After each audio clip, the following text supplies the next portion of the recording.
அரசியல் அரங்கத்திற்கு வணக்கம். வணக்கம். பல்வேறு செய்திகள் வந்திருக்கு. அதில் ஒரு சில முக்கியமான செய்திகள் குறித்து பார்ப்போம். குறிப்பாக தமிழ்நாட்டு மக்கள் காமராஜருடைய ஆட்சி வேண்டும், காமராஜரோட ஆட்சி வேண்டும் என்று பல ஆண்டு காலமாக இயங்கிட்டு இருந்தாங்க. ஐயா காமராஜர் அவர்கள் இறந்து போனதுக்கப்புறம் அதற்கான வாய்ப்புகளே இல்லாமல் இருந்துச்சு. ஆனால் இப்போ காமராஜருடைய ஆட்சி நடந்துகிட்டு இருக்கு, பொற்காலமான ஆட்சி நடந்துகிட்டு சொல்லி காங்கிரஸுடைய ஒரு மூத்த தலைவர் சொல்லியிருக்காரு. யார் அந்த மூத்த தலைவர் அப்படின்னா, முன்னாள் நிதி அமைச்சர், காங்கிரஸுடைய மூத்த தலைவருமான திரு ப. சிதம்பரம். அவர் தான் சொல்றாரு, காமராஜருடைய ஆட்சி மாதிரியே இருக்கு திரு விஜய் அவருடைய ஆட்சி அப்படிங்கிறாரு. 9 ஆண்டு காலம் பொற்கால ஆட்சி கொடுத்த தமிழகத்தோட தவிர்க்க முடியாத தலைவரா, ஒரு கனவு தலைவராக இருக்கக்கூடிய பெருந்தலைவர் காமராஜருடைய ஆட்சி மாதிரியே இந்த ஆட்சி இருக்குதான். அப்போ காமராஜர் அவருடைய ஆட்சி மாதிரியே இந்த ஆட்சி இருக்குன்னா யார் காமராஜர்? திரு ஜோசப் விஜய் காமராஜரா? இந்த வார்த்தையை சொல்லலாமா அவரு? இதை வேற யாரோ, இந்த முக்தார் மாதிரியான ஆளுங்க பேசலாம், இந்த திருச்சி சூர்யா சிவா மாதிரியான ஆட்கள் பேசலாம், இவர் பேசலாமா? காமராஜருடைய 9 ஆண்டு கால ஆட்சி எப்படி நடந்ததோ அதை போல முதலமைச்சர் விஜயுடைய ஆட்சியும் 1 மாத காலத்திலே லஞ்சம் தவிர்க்கப்பட்டிருக்கிறது. இதுக்கு பேர் எங்க அப்பத்தா சொல்லும் அடிக்கடி, இதெல்லாம் தாண்டா பேராண்டி கால கொடுமை அப்படின்னு. இது ஒரு கால கொடுமை. காமராஜர் ஆட்சி கொடுத்தாரு, ஒரு பொற்கால ஆட்சி கொடுத்தாருன்னா காமராஜர் மட்டும் அவர் நல்லவரா இல்லை, அவருடைய அமைச்சரவையில் இருந்த பக்தவச்சலம், கக்கன் போன்ற எல்லாருமே காமராஜரா இருந்தாங்க. இங்க அப்படி யார் இருக்கிறா? புஷ்யானந்த் காமராஜரா? ஆதவர்ஜனா காமராஜரா? யாரு? ராஜ்மோகன் காமராஜரா? யார் இங்கே காமராஜர்? எப்படி இந்த ஆட்சியை காமராஜரோட பார்வையில காமராஜர் ஆட்சி போன்று தெரிஞ்சிருக்கு. அவர் ஒரு மூத்த தலைவர் காரணம் இல்லாம சொல்ல மாட்டார். ஆமா, இங்க தாவேகா தொண்டர்களோட பார்வையில புஷ்யானந்த் கருப்புசாமியா தெரிகிறார்ல, அப்படி இவரோட பார்வையில திரு விஜய் அவர்கள் காமராஜரா தெரிகிறார் போல இருக்கு. அதாவது கிராமமாக போய் ஒரு ஊரா பள்ளிக்கூடங்களை திறந்து வச்சவர் காமராஜர். எங்கெல்லாம் பள்ளிக்கூடம் இல்லையோ அங்கெல்லாம் கஷ்டப்பட்டு அரசாங்க நிதியிலேருந்தும் அங்கே இருக்கக்கூடியவங்கள்ட்ட இருந்தும் மடிப்பிச்சை எடுத்து அங்கே பள்ளிக்கூடத்தை திறந்து வச்சவர் காமராஜர். நீங்கள் என்ன பண்ணுறீங்க? ஒவ்வொரு பள்ளிக்கூடமாக போய் ஆய்வு பண்ணுறங்கிற பேரில் அங்கே இருக்கக்கூடிய பிள்ளைகளை சீரழிச்சிட்டு இருக்கிறீங்க. அங்கே போகிறீங்க, அங்கே இருக்கக்கூடிய குழந்தைங்களை விஜய் முகம் மாதிரி உட்கார வைக்கிறது, விஜய் வாழ்க. இதோ ஸ்கூல் ஆண்டு விழாவில் பார்த்தோம்னா, பள்ளி ஆண்டு விழாவில் கோட்டு சூட்டை போட்டு விஜய் மாதிரி பேசுது குழந்தைங்கலாம். என்ன கொடுமைக்கு கொண்டாந்து நிப்பாட்டிட்டு இருக்கீங்க நீங்கள் காமராஜரா? மதிய உணவு திட்டத்தை போட்டு ஒவ்வொரு பிள்ளைங்களும், நீ பசியில நீ ஸ்கூலுக்கு வராமல் இருக்காத, உனக்கு என்ன பசி அவ்வளோதானே, நான் சோறு போடுறேன் நீ வா அப்படின்னு பள்ளிக்கூடத்துக்கு வர வச்சார். நீங்கள் காமராஜரா? நீங்கள் அதாவது அமைச்சர் ஆதவர்ஜனா போகிறார் ஒரு பள்ளிக்கூடத்துக்கு, குழந்தைங்களோட உட்காந்து ஒன்றா உணவு அருந்துறாரு. எல்லா குழந்தைங்களுக்கும் அங்கே இருக்கக்கூடிய சத்துணவு பரிமாறுறாங்க. இவர் மட்டும் வீட்டிலேருந்து கொண்டு அந்த டிஃபன் பாக்ஸை ஓப்பன் பண்ணி வச்சு ஸ்பூன் வச்சு சாப்பிட்டுட்டு இருக்கிறார். இது காமராஜர் ஆட்சியா? தொழில் வளர்ச்சி, காமராஜர் ஐயாவோட ஆட்சி காலத்தில் தொழில் வளர்ச்சி தமிழ்நாட்டில் அதிகமாக இருந்தது. ஆனால் இப்போ எப்படி நடந்துட்டு இருக்குது? காமராஜர் அவர்களுடைய ஆட்சியில் Hindustan photo films, BHL, Neyveli lignite, இப்படி பல தொழிற்சாலைகள் கொண்டு வந்தது. இப்போ என்ன நடக்குது? இங்கே இருக்கக்கூடிய தொழிற்சாலைகள்லாம் ஆந்திராவுக்கு போயிட்டு இருக்குது. விவசாய முன்னேற்றம், மணிமுத்தாறு அணை, வைகை அணை, இப்படி பல அணைகளை கட்டி தமிழ்நாட்டுக்கான நீர் தேவைகளை பூர்த்தி செஞ்சு விவசாயிகளோட பக்கம் நின்றவர் காமராஜர். நீங்கள் என்ன பண்ணுவீங்க? ஆட்சிக்கு முன்னாடி ஒரு பேச்சு, ஆட்சிக்கு வந்ததுக்கப்புறம் ஒரு பேச்சு, விவசாயிகளோட கடனை தள்ளுபடி பண்ணுறதுக்கு வக்கில்லாமல் வார்த்தை விளையாட்டை விளையாடிட்டு இருக்கிறீங்க. இது காமராஜர் ஆட்சியா? காமராஜர் ஐயாவோட ஆட்சி காலத்தில் கிராமப்புற வளர்ச்சி இருந்தது. இங்கே என்ன நடந்துட்டு இருக்கு? இந்த 2 மாசத்துல கஞ்சா வளர்ச்சி நடந்துட்டு இருக்கு தமிழ்நாடு முழுக்க. கட்டற்ற இந்த சந்து கடைகள் வளர்ச்சி நடந்துட்டு இருக்கு. இது காமராஜர் ஐயாவோட ஆட்சியா? காமராஜர் ஐயா குலக்கல்வி திட்டத்தை எதிர்த்தாரு. இங்கே ஆதவர்ஜனா என்ன சொல்றாரு? ஒரே நாடு ஒரே கல்வி திட்டங்கள் இருந்தா நல்லா இருக்கும் அப்படிங்கிறாரு. அமெரிக்கா போல இருக்கணும், அமெரிக்கா மாதிரி ஒரே இதுல இருக்கணுங்கிறாரு. அப்ப இது காமராஜர் ஆட்சியா? இந்த 2 மாச ஆட்சியை வச்சுக்கிட்டு காமராஜர் ஐயாவோட ஆட்சின்னு சொல்றது காமராஜர் ஐயாவை இழிவுபடுத்தக்கூடிய செயல். இதை காங்கிரஸ் இருந்துகிட்டே பண்ணிட்டு இருக்காங்க. ஒருவேளை காங்கிரஸ் 2 அமைச்சரவை வாங்கியிருக்காங்க, காமராஜர் அவர்கள் ஆட்சி பண்ணி இப்பதான் எங்களுக்கு அமைச்சரவை கிடைச்சிருக்கு, அதனால காமராஜர்னு சொல்லி புகழ்ந்து விடுறாங்களோ? ஒரு 2 சீட்டுக்காக என்ன வார்த்தையை சொல்றதுங்க? காமராஜர் ஐயாவோட ஆட்சிங்கிறது கனவு. இனிமே இந்த நாட்டுக்கு அப்படி ஒரு ஆட்சி கிடைக்குமா அப்படிங்கிறது கேள்விக்குள்ளியா இருக்கு. ஏன்னா மக்களோட நின்னவர், அவர் மக்களோட வழி அறிஞ்சவர், மக்களுக்காகவே வாழ்ந்த ஒரு தலைவரை ஏதோ 2 வருஷம் முன்னாடி கட்சி ஆரம்பிச்சுட்டு ஏதோ ஒரு ஃப்ளூக்கில் முதலமைச்சர் ஆகிட்டு உட்காந்துருக்கிறவர் காமராஜர் அப்படின்னு சொல்கிறது ஐயா காமராஜர் அவர்களை இழிவுபடுத்தக்கூடிய ஒரு வார்த்தை. அதே மாதிரி காங்கிரஸ் தேர்தல் பின்பு பல்வேறு பிரச்சனைகள் மாறி மாறி பேசிட்டு இருக்காங்கண்ணே. அதாவது மழை நின்னா கூட தூவானம் இல்லாதுங்கிற மாதிரி, நாங்கள் 3 தொகுதி தோத்துருவோன்னு தெரிஞ்ச தொகுதியை எங்களுக்கு சீட்டு கொடுத்துட்டாங்க. ஆமாம், அவர் KS அழகிரி ஐயா சொல்லியிருக்கிறாரு, 3 தொகுதி வந்து நாங்கள் தோக்கக்கூடிய தொகுதியாக பார்த்து எங்களுக்கு வந்து திமுக தள்ளி விட்டுருச்சு. தமிழ்நாட்டில் நீங்கள் எங்கே நின்னாலும் தோக்கக்கூடிய தொகுதி தான், தமிழ்நாட்டில் எங்கே நின்னாலும் ஜெயிக்க முடியாது. ஏதோ இந்த 3 தொகுதியில் மட்டும்தான் இவங்க பின்தங்கி இருக்கிறாங்க, மற்றதெல்லாம் இவங்க அப்படியே ஜெயிச்சு கிழிச்சு கொடியை நட்டுருவாங்க அப்படிங்கிற மாதிரி பேசிட்டு இருக்காரு. இன்னொரு வார்த்தையும் சொல்கிறார், என்னன்னா திமுக வந்து இந்த தேர்தலில் வந்து ஒரே மாதிரியான போக்கை கொடுக்கல, ஒரு பந்தி கொடுக்கல, எங்களுக்குலாம் ஒருத்தருக்கு ஒரு மாதிரி கொடுத்தாங்க. தேமுதிக அதிக முக்கியத்துவம் கொடுத்தாங்க, எனக்கு கொஞ்சமாக கொடுத்தாங்க. தேமுதிக கொடுத்தாங்கன்னா இங்கே விஜயகாந்த் ஐயா அப்படிங்கிறவருக்கான ஒரு வாய்ஸ் இருந்தது, அந்த தொண்டர்களுக்காக எக்ஸ்ட்ரா கொடுத்தாங்க. இங்கே யார் இருக்கா தொண்டர்கள், உனக்கு எப்படி கொடுப்பாங்க, சும்மா வாய் இருக்குன்னு பேசலாமா? அடுத்து என்ன சொல்கிறாரு, இந்த தேர்தல் எங்களுக்கு வந்து திமுக ரொம்ப கட்டுப்பாடுகள்லாம் வச்சுது. என்ன கட்டுப்பாடு வச்சு புரியல, என்ன கட்டுப்பாடு கொடுத்தாங்க? கேட்குற சீட்டை கொடுத்தாச்சு, நின்று ஜெயிச்சிட்டீங்க, அப்புறம் கட்டுப்பாடு கொடுத்தாங்க. நாங்கள் வந்து ஏதோ ஒரு வேண்டா வெறுப்பாக தான் அந்த திமுக கூட்டணி நின்றுட்டு இருந்தோம். எது இங்கேருந்து இங்கே குதிச்சதுக்கு அப்புறம் இதெல்லாம் பேசிகிட்டு இருக்கிறாரு. தேமுதிகவுக்கு முக்கியத்துவம் கொடுத்ததா சொல்கிறீங்க, தேமுதிக இன்றைக்கி திமுக கூட்டணியில் தான் இருக்குது, ஆனால் நீங்கள் எங்கே நிற்கிறீங்க? அங்கே நிற்கிறது மட்டும் இல்லாமல் இந்த ஆட்சியை வந்து தடுப்பாட்டம் வந்து நாங்கள் ஆடுவோம் முன்னாடி நின்று. ஆமாம், முன்கள பணியாளர்கள் இவங்கெல்லாம் முன்னாடி நின்றுக்கிட்டு வரக்கூடிய கற்களை எல்லாம் தாங்கிக்கிற ஒரு சுமை தாங்கியாக நின்றுட்டு இருக்கிறாங்க. அதே மாதிரி திருமாவளவன் அவர்கள் வந்து நேற்றைய தினம் நாமக்கல் ஒரு கூட்டத்தில் வந்து கலந்துகிட்டு இருக்காரு. அங்கே ஒரு சலசலப்பு ஏற்பட்டிருக்கு. தன்னுடைய தொண்டர்களே தன் பேச்சை கேட்க மாட்டேங்குன்னு சொல்லி அதிருப்தியாகி பேசியிருக்காரு அண்ணன் திருமாவர்கள் வந்து அதிருப்தியாகி பேசினதை பார்க்கும்போது நமக்கெல்லாம் கொஞ்சம் கஷ்டமாக இருக்குது. ஏன்னா எப்பேற்பட்ட தலைவர், அந்த ஒடுக்கப்பட்ட மக்களுக்காக களத்தில் நின்று போராடக்கூடிய ஒரு தலைவரை ஏதோ ஒரு தற்குறி கூட்டம் மாதிரி அங்கே இருக்கக்கூடிய தொண்டர்கள் அவரை கையாண்டது வந்து மன வலியை கொடுத்துச்சு. ஏன்னா அவர் சாதாரண ஒரு தலைவர் கிடையாது, அந்த மக்களுக்காக பல்வேறு போராட்டங்களை தாண்டி இன்றைக்கி ஒரு இடத்துல கொண்டாந்து நிப்பாட்டியிருக்கிறார். அவரை வந்துட்டு அவர் அப்படியே மகிழுந்தில் வராரு, அவருடைய காரில் 2 பக்கம் ஒரு 20 பேர் போட்டு தொங்குறாங்க.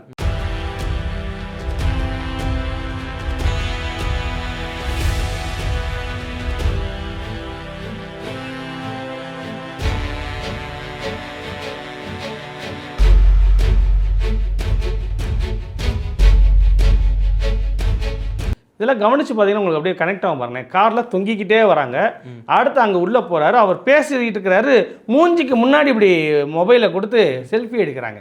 அப்புறம் இந்த பக்கம் தயவு செஞ்சு கீழே இறங்குங்க, தயவு செஞ்சு கீழே இறங்குங்க, எங்கே கேள்விப்பட்டிருக்கோம். அதாவது சேராத இடம் சேர்ந்து அதோட சேர்ந்தா அது மாதிரி ஆயிரும் அப்படின்வாங்களா, அந்த மாதிரி அந்த கூட்டத்தில் சேர்ந்துட்டாங்க. அதே மாதிரி இங்கேயும் நடக்க ஆரம்பிச்சிச்சா, கெஞ்சுறாரு, தயவு செஞ்சு விசில் அடிக்காதீங்க, விசில உள்ள வைங்க, இங்க விசில் அடிக்காதீங்கப்பா, இது இரங்கல் கூட்டம்ப்பா அப்படிங்கிறாரு. இரங்கல் கூட்டத்தில் விசில் அடிக்க கூடாதுங்கிறது கூட தெரியாம இதைத்தான் அண்ணன் ஏற்கனவே சொல்லியிருந்தார்களே, 32 வருஷம் நான் கஷ்டப்பட்டதெல்லாம் வீணா போச்சுங்கிறாரு. அதே மாதிரி தான் இன்னைக்கு நம்ம அதை பார்க்கும்போது தெரியுது. உட்காரு, இரங்கல் உரை நிகழ்த்தின உட்காரு. ஹலோ ஹலோ ஹலோ சொன்னா கேட்கவே மாட்டீங்களாப்பா, ஏன் இப்படியா உயிரை வாங்குறீங்க? எவ்வளவோ பேச வேண்டும் என்று ஆவலோடு வந்தேன், என்னை நெருக்கியதில் நசுக்கியதில் கலைப்பாகவும் இருக்கிறது. திருமாவளவன் அவர்கள் கஷ்டப்பட்டதெல்லாம் வீணாயிட்டு இருக்குது. ஒரு விசிலடிச்சான் குஞ்சுகளா அந்த தொண்டர்கள் மாறிட்டு இருக்காங்களோ அப்படிங்கிற கவலை இருக்கு. இல்ல அந்த கூட்டத்தில் வந்து தாவேகாவோட எம்எல்ஏ வந்து கலந்துக்கிட்டாரு, சைடில் வந்து அவர் அலௌன்ஸ் பண்ற சவுண்ட்லாம் கேட்குது. ஒருவேளை தாவேகாவுடைய தொண்டர்கள் அப்படி இருந்திருப்பாங்கல்ல, நம்ம இவங்களை சொல்ல முடியாது. தாவேகா தொண்டர்கள் அப்படி இருக்காங்கன்னா நீங்க வந்து உங்க கட்சியோட கூட்டத்தில் அப்படி இருக்கலாம். இது விசிகாவோட நிகழ்வு. அங்க வந்திருக்கும் போது அங்க ஒரு மிகப்பெரிய தலைவர் திருமாவளவன் இருக்கிறார். உங்க தலைவர் ஜோசப் விஜய் மாதிரி கிடையாது அவர். அப்ப அவருக்கான மரியாதையை நீங்க கொடுக்கணும்ல. அந்த இடத்துல எவ்வளவு கட்டுப்பாடா இருக்கணும், கட்டுப்பாடா எப்படி ஒரு கூட்டத்தில் கலந்துக்கணும்னு நாம் தமிழர் கட்சியை பார்த்து இவங்கெல்லாம் கத்துக்கணும். ஏன்னா நாம் தமிழர் கட்சியை பார்க்கும்போது எந்த ஒரு கூட்டத்திலையும் வாழ்க கோஷம் இருக்காது. அண்ணன் சீமான் அவர்கள் வராருன்னா அவருடைய காரில் போய் ஏறி தொங்குறதோ, காரில் கையை வச்சு தட்டுறது, அவர் மேடையில் அவருக்கு முன்னாடி செல்ஃபி எடுக்கிறது எதுவுமே இருக்காது. ஒரு பின் ட்ராப் சைலன்ஸ் இருக்கும். அவர் பேச மைக்கு முன்னாடி போயிட்டார்னா இது எதுவுமே தெரியாத ஒரு தற்குறி கூட்டம் இன்னைக்கு ஒரு கட்சிக்குள்ளேயுமே ஊடுருவிட்டு இருக்கு. ஒவ்வொரு கட்சியிலையும் பார்த்தோம்னா அவங்கள பார்த்து நல்லா இருந்தவங்களும் கெட்டு போயிட்டு இருக்கிறானு. ஆனால் அடுத்த செய்தி என்ன பார்த்தீங்கன்னா, ஒரு கட்சிக்கு பிரச்சனை இருக்கும், ஒரு கட்சி ஒரு இன்னொரு கூட்டணி கடையில் பிரச்சனை போகும். ஆனால் ஒரே கூட்டணிக்குள்ளே 2 கட்சிகள் வந்து மாறி மாறி விமர்சனம் பண்ணிட்டு இருக்காங்க. ஐயா வைகோ அவர்களும் அண்ணன் வன்னியர் சிறையில் வந்து மிகப்பெரிய போர் போயிட்டு இருக்கு. அண்ணன் வைகோ அவர்கள் பேசுறது கேட்டீங்களா? எதிர் தரப்பிலிருந்து மட்டுமல்லாமல் கூட்டணி தரப்பிலிருந்தும் பானங்களை எய்து கொண்டிருக்கிறார்கள் அப்படின்னு ரொம்ப ஆவேசமாக பேசினார். என்னடான்னு பார்த்தா கூட்டணியில் இருக்கக்கூடிய விசிகா அப்பப்போ எதிர்கருத்துக்களை தெரிவிக்கிறாங்க. அண்ணன் வன்னியரசு ஆகட்டும், அண்ணன் திருமாவளவன் ஆகட்டும், எதிர்த்தர கேள்வியில் வைக்கிறாங்க. அப்படி வைக்கவே கூடாதான். இங்கே வந்து ஒரு தூய்மையான ஆட்சி நடக்குது, யாருமே கேள்வி கேட்கக்கூடாது.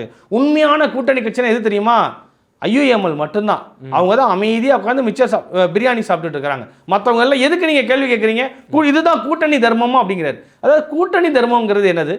நம்ம இருக்கக்கூடிய கூட்டணியில் என்ன நடந்தாலும் என்ன செஞ்சாலும் எதுவுமே பேசாமல் அமைதியாக இருக்கணும். இதுதான் கூட்டணி தர்மமா? மக்களுக்காக கூட்டணி வச்சிங்களா இல்லை உங்களுடைய நலனுக்காக கூட்டணி வச்சிங்களா? மக்கள் நலனுக்காக தானே கூட்டணிங்கிறது. நம்ம எல்லாம் ஒன்றா இருந்து இந்த மக்களுக்கு பாடுபடுவோம், நீங்களும் வாங்க நாங்களும் வாங்க, எல்லாரும் சேர்ந்து நிற்போம், மக்களுக்கு வேலை செய்வோம், இதுதான் கூட்டணி. கூட்டணி அமைச்சரவை அப்படின்னா ஒருத்தர் தவறு செய்கிறாருன்னா கேட்கணும். இதை வன்னியரசு அவர்கள் சொல்கிறாரு. அவர் என்ன சொல்கிறாருன்னா, அண்ணன் வைகோ மீது எனக்கு பெரிய மரியாதை இருக்குது, அந்த மரியாதையை காப்பாற்றிக்கணும் அப்படின்னு அவர் டீசெண்டாக சொல்லிட்டார். அடுத்து சொல்கிறாரு, கேள்வியே இல்லாமலாம் இங்கே யாருமே இருக்க முடியாது. நான் தவறு செஞ்சாலும் என் மேலே கேள்வி கேளுங்க. செம்மையாக ப்ளே பண்ணார். நான் தவறு செஞ்சாலும் என்ன கேள்வி கேளுங்க, அதுதான் சரியா இருக்கும். அதை விட்டுட்டு கேள்வியை கேட்கக்கூடாதுலாம் சொல்லாதீங்க அப்படிங்கிறார். அப்போ திரு வைகோ அவர்கள் எதற்காக இப்படி ஒரு அவதாரம் எடுத்துக்கான்னு தெரியல. இதுக்கு முன்னாடி என்ன சொன்னார் அப்படின்னா, 2006 என் கட்சி நிர்வாகிகளோட அழுத்தத்தின் காரணமாக நான் அதிமுகவோட கூட்டணி வச்சு ஒரு பெரிய தவறு செஞ்சுட்டேன். அடுத்த 2017 பாஜகவை எதிர்க்கணும் அப்படிங்கிறதுக்காக திமுகவோட கூட்டணி வச்சு நான் தவறு செஞ்சுட்டேன். இனிமே நான் தவறே செய்ய மாட்டேன். பொதிகை மலை எவ்வளோ உறுதியாக இருக்கோ அது மாதிரி எங்களுடைய கட்சியும் உறுதியாக இருக்கும். 4 பேர் இருப்பாங்களா? இருப்பாங்க. நாங்களும் உறுதியாக இருக்கிறோம், அதனால் இன்னும் எங்களை அசைக்கவே முடியாது அப்படின்னு முன்னுக்கு முன் மிரணா பேசிட்டு இருக்கிறாரு. அவர் என்ன நினச்சி பண்ணுறாருன்னு தெரியல. அதாவது முட்டு கொடுக்கலாம், ஓவர் முட்டா இருக்குது. நாங்கள் முன்னாடி நிற்போம், எல்லா ஏவுகணையும் எங்களுடைய நெஞ்சில் வாங்கிக்கிறோம் நாங்கள் அப்படின்னு சொல்லி பேசியிருக்காரு. முன்னாடி எதுக்கு என்ன அடிப்படையில் நிற்கிறாரு? கூட்டணியில வந்து அவங்களுக்கு விசுவாசமா இருக்கு. அவர்கிட்ட ஒரு எம்எல்ஏ கூட இல்ல ஆதரவு கொடுக்கறதுக்கு. அப்புறம் எதன் அடிப்படையில முன்னாடி போய் நான் இருக்கிறேங்க, எம்எல்ஏ இல்லைன்னா என்னங்க நான் நிக்கிறேங்க முன்னாடி அப்படின்னு வந்து நிக்கிறாரு. அதை தான் திரு வன்னியரசு அவர்கள் எதிர்த்து கேட்கிறாரு. எல்லாத்துக்கும் நம்ம வந்து முட்டு கொடுக்க கூடாது, தப்பு நடந்தா கேட்கணும், கேள்வி கேட்கணும் அப்படிங்கிறார். அந்த 2 பிரச்சனை தான் நடந்துட்டு இருக்கீங்க 2 பேத்துக்குமே. ஆனா திமுக கூட்டணியில் இருக்கிற வரைக்கும் மதிமுக அமைதியாக இருந்தது. பிசிகா வந்து தோழமை சுடுதல் அப்படின்னு சொல்லி அப்பப்போ சுட்டுக்கிட்டு இருப்பாங்க. ஆமா, அதே பாலிசி இங்க 2 பேரும் இங்க மெயின்டைன் பண்ணி. தோழமை சுடுதல் அப்பப்போ ஒரு பேச்சு மட்டும்தான், ஒரு பேட்டியோ இல்லை ஒரு அறிக்கையோ மட்டும்தான் வரும். ஆனா அதுக்கு வன்னியரசு சொல்றாரு பாருங்க, நாங்க வந்து பல்வேறு போராட்டங்களை பண்ணியிருக்கிறோம் திமுகவை எதிர்த்து. என்ன போராட்டங்கள் பண்ணாங்க நமக்கு ஞாபகம் இல்லை. அந்த மாதிரி அவர் சொல்றாரு. அப்போ எதுவுமே கேட்கக்கூடாது, அமைதியாக இருக்கணும், தாவேக ஆட்சிக்கு முட்டு கொடுக்கணும் அப்படிங்கிறதா திரு வைகோ அவரோட பாலிசியாக மாறிடுச்சு. ஆனால் அடுத்த செய்தி என்ன பார்த்தீங்கன்னா, முதலமைச்சர் விஜய் அவர்கள் அமைச்சர் விக்னேஷ் அவர்கள் சந்திச்சிருக்காரு. எல்லாருமே பொறுப்பாக நடந்துக்கோங்கப்பா, படம் ரிலீஸ் ஆகுதுன்னா இருக்காங்க, பொறுப்பாக நடந்துக்கோங்கன்னு முதல்வர் சொல்லியிருக்காரு. பொறுப்பாக நடந்துக்கோங்கன்னா என்ன ஒரு அர்த்தத்தில் சொல்லியிருக்காரு? அதாவது 23ஆம் தேதி இந்த ஏற்கனவே ரிலீஸ் ஆனிச்சில், அதாவது பிளாக்ல ரிலீஸ் ஆனிச்சில் ஜனநாயகன் படம், அதை வந்து இப்போ வந்து ஒயிட்டில் ரிலீஸ் பண்ணுறாங்க. மறுபடியும் வந்து தியேட்டரில் ஒரு தடவை விட்டுறலாம், ஏன்னா கடைசி படம் எல்லாருமே வந்து ஃபோனில் டேப்ல லேப்டாப்லேயே பார்த்துட்டாங்க, ஒரு தடவை ஸ்க்ரீனில் பார்க்கட்டும் அப்படிங்கிறக்காக 23ஆம் தேதி ரிலீஸ் பண்ணுறாங்களாம். அந்த ரிலீஸ் ஆகக்கூடிய படத்துக்கு நாங்கள்லாம் வந்து ஒரு ரசிகரா, பழைய ரசிகர் மன்ற தலைவரா, ரசிகர் மன்ற செயலாளரா, நாங்கள் வந்து ரசிகர் மன்ற விக்னேஷ், அவர் என்ன கில்லி விக்னேஷா என்ன விக்னேஷ் சரத், அவர் இவர் ஏதோ ஒரு விக்னேஷா, இவர் வந்து கோட்டு விக்னேஷா இருப்பார். அப்போ இவர் வந்து பழைய ரசிகரா நாங்கள் போய் ஆரவாரமாக படம் பார்க்கணும், எங்களுக்கு அன்னைக்கு ஒரு நாள் மட்டும் பெர்மிஷன் கொடுங்க அப்படின்னு அவர் சொல்லிக்கிறாரு. இல்லை பொறுப்புணர்வோட நடந்துக்கணும்னு சொல்கிறேன். இல்லை எனக்கு அந்த 3 மணி நேரம் மட்டுமாவது எனக்கு கொஞ்சம் விதிவிலக்கு கொடுங்க, அதாவது பொறுப்பாக நடந்துக்கணும்னு அவர் சொல்கிறாரு. இல்லை 3 மணி நேரம் மட்டும் நான் பழைய ரசிகனாக வாழ்ந்துக்கிறேன் அப்படின்னா அப்போ பொறுப்பு இல்லாமல் இருந்தாங்களா? இதுக்கு முன்னாடி தற்கூரியாக இருந்தாங்களா? குதூகலமாக இருந்தாங்களா? அதுதானே நம்ம கேட்குறோம். இப்போ இன்றைக்கி வந்து எங்கள் ஊரில் கிடாவிட்டு இன்றைக்கி ஒரு நாள் மட்டும் அப்படின்னா என்ன, 3 மணி நேரம் மட்டும் பழைய அணிலாக மாறி நாங்கள் தாவிக்கிறோம் அப்படின்னு இவர் கேட்டிருக்கிறாராம். இன்னொன்று சொல்கிறாரு, இனிமே எப்போ இந்த மாதிரிலாம் நாங்கள் பண்ணுவோன்னு எங்களுக்கு தெரியாது. இந்த நாள் காட்சியெல்லாம் அங்கே போய் நின்று இந்த சீட்டெல்லாம் கிழிச்சு, இந்த ரோகிணி தேட்டர் சீட்டெல்லாம் அடித்து நொறுக்கி இதெல்லாம் எப்போ இனிமேட்டு பண்ணுவோன்னு தெரியாது, அதனால் இன்றைக்கி ஒரு நாள் மட்டும் எங்களுக்கு பெர்மிஷன் கொடுங்க அப்படின்னு கேட்டு வாங்கியிருக்கிறாரா. அதை தான் அவர் சொல்கிறார். இந்த மையலன் படத்தில் கூட ஒரு சீன் வரும்லண்ணே, அதான் இனிமேல் நம்ம என்ன முன்ன பின்ன அது மாதிரி தான் எல்லாத்தையும் போன போட்டுட்டு இருக்கிறாங்க.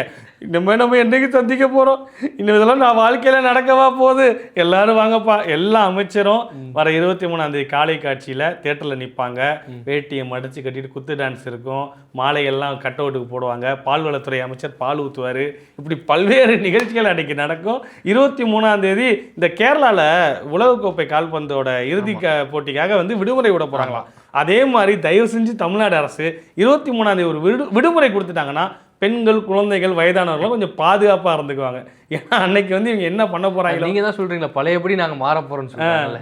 அதனால் அன்னைக்கு எல்லாரும் பொதுமக்கள் பாதுகாப்பாக பத்திரமா கவனமாக போய்க்கோங்க.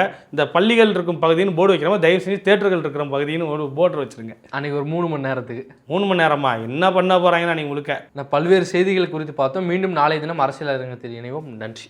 நன்றி. சாட்டை எடுத்து நாட்டை திருத்து, இளம் தலைமுறை